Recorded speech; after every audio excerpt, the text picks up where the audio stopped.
Hello दोस्तों, ये गाड़ी से आवाज़ आ रहा है। एक चीज़ का ये गाड़ी क्या आवाज़ आ रहा है, ये आवाज़ कैसा आ रहा है देखो, मैं बताता हूँ ये आवाज़ किस लिए आ रहा है, किसका आवाज़ है।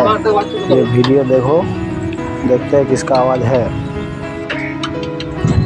ये ड्राइवर कितना छोटा रोड में केरियन चल रहा है, इसको तकलीफ मतलब बहुत तकलीफ हो रहा है। इसको रोड में गाड़ी चला रहा है ड्राइवर है।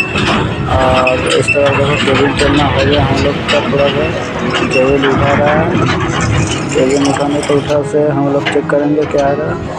ये है टर्बो, इधर से आवाज़ आ रहा है, लगता है टर्बो में आ रहा है आवाज़। इसको खोल के देखना पड़ेगा किसमें आ रहा है आवाज़। ये होश खोलना है, उसके बाद बताऊंगा मैं क्या आ रहा है क्या नहीं आ रहा है आवाज़।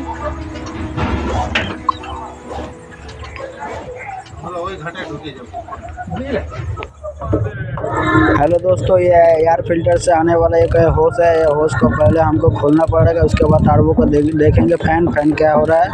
इसके बाद मैं फैन टर्बो को होस खोलने दो, उसके बाद मैं बता रहा हूँ क्या हुआ है क्या नहीं हुआ है।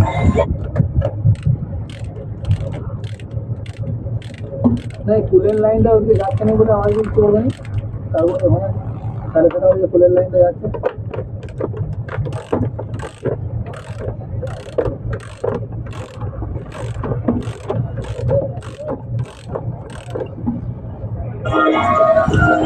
दोस्तों, ये फैन का जो कोर है वो कोर ख़राब हो गया है। जिसका फैन का शेफ्ट है वो शेफ्ट बैंड घूम रहा है, इसीलिए टर्बो का आवाज़ आ रहा है। टर्बो को रिपेयर बैठाने से हो जाएगा, टर्बो का शेफ्ट चेंज करना पड़ेगा।